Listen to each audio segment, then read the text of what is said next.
pessoal, tudo bem? Eu queria falar um pouco sobre dados com vocês, mas eu queria dar uma abordagem um pouco diferente que os documentários que têm saído e o que as reportagens sobre dado têm falado. Eu queria falar sobre as possibilidades boas que a gente tem com dados. E queria deixar claro antes os motivos pelos quais a gente tem que estar atento às políticas com dados. Ultimamente, vários documentários da Netflix, no Amazon Prime, têm saído alertando para o lado maléfico, sei lá, assim, por assim dizer, dos dados, né? Uma visão pessimista dessa economia e dessas políticas. E isso tem muita razão de ser, na real. É uma realidade, né? Tem várias razões. A primeira delas é que, como disse a pesquisadora Shoshana Zuboff, de Harvard, que é um mulherão da porra, o sistema de dados, o sistema da economia de dados se alimenta da nossa ignorância. Por que ela disse isso? A Shoshana Zuboff, ela conceitualizou algo que se chama capitalismo de vigilância, que basicamente é como funciona a economia dos dados. Aliás, o livro dela acabou de sair em português e eu super recomendo, porque a mulher é brilhante. E o que diz o capitalismo de vigilância? Ele explica como as grandes empresas de dados, que não são só de tecnologia, por exemplo, seu banco tem dados, né? Seu seguro-saúde tem dados seus, podem lucrar e lucram muito utilizando os nossos dados, estabelecendo modelos preditivos, ou seja, insights sobre o nosso comportamento que ajudam estratégias de negócio, ajudam propaganda. Por exemplo, não é à toa que as propagandas chegam tão direcionadas agora pra gente, né? Ah, eu quero uma panela, chega um monte de panela. Isso é o capitalismo de vigilância. E, além disso, o que é mais preocupante, para que esses modelos preditivos sejam mais precisos, o capitalismo de vigilância tende a modificar nosso comportamento para que ele seja mais previsível. E isso se alimenta da nossa ignorância, porque a gente não sabe quanto valem nossos dados. A gente não sabe como eles são utilizados.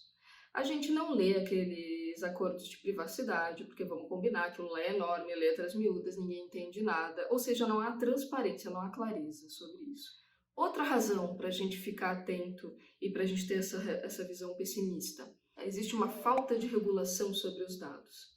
Agora, em 2020, a gente outorgou aí a LGPD, a Lei Geral de Proteção de Dados, é um primeiro passo, mas, assim, de maneira geral, há um abismo entre a evolução dessas inovações com dados e nossa capacidade de regular elas. Outra questão é que a gente não entendendo nada disso e sem a regulação, a gente está muito mais exposto a manipulações, seja elas políticas ou de outra ordem. Então, para quem quiser entender mais sobre isso, basta ver o documentário Privacidade Hackeada, que é maravilhoso, tá na Netflix, e que mostra como a Cambridge Analytica, que é uma grande empresa de dados, influenciou as eleições americanas, o Brexit e até as eleições aqui no Brasil. E, aliás, basta olhar a nossa desinformação na pandemia e o quanto isso tem a ver com a nossa ignorância sobre esse sistema. Isso lembrando que as fake news viajam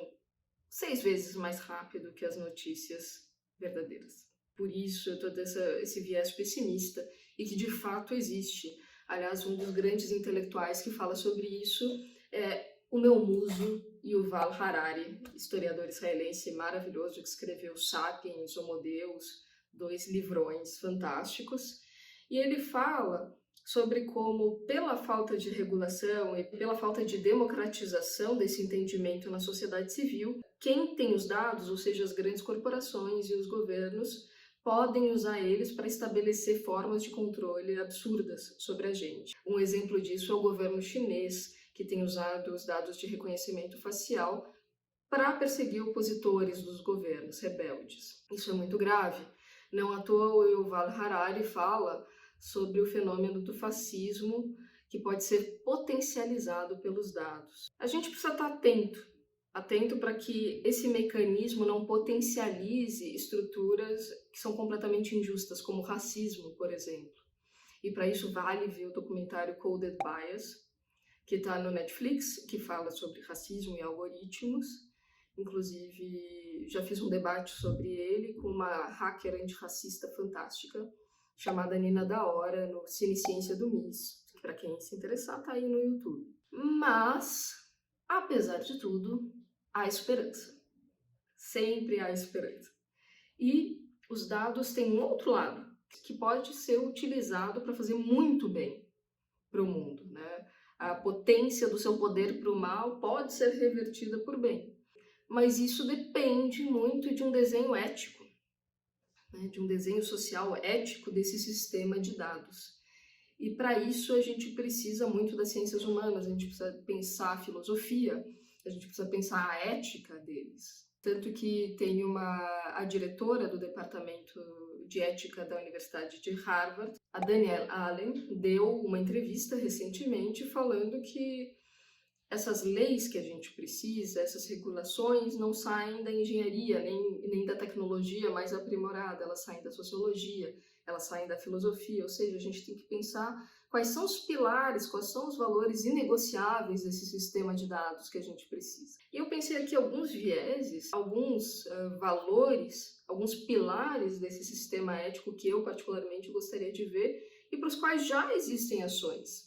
Já existem exemplos. Por exemplo, um pilar para mim seria a colaboração. A gente não pode ter um sistema que seja tão fechado e que deixe os dados só fechados para o benefício de algumas empresas. Então, por exemplo, um exemplo disso foi a campanha #EuMeCuido, que foi colocada só no Brasil, para combater o Covid-19. E para tanto se uniram 6 redes sociais, as maiores, para combater o Covid-19. Foi a primeira vez que a gente viu esse tipo de união. Isso foi algo muito bom. Outro pilar que eu acho essencial, diversidade. Porque se a gente não tiver mais minorias, mais mulheres, mais negros, mais gays trabalhando na tecnologia e trabalhando com o desenvolvimento de algoritmos, a gente vai ter a repetição dessas estruturas de controle injustas que a gente vê aqui.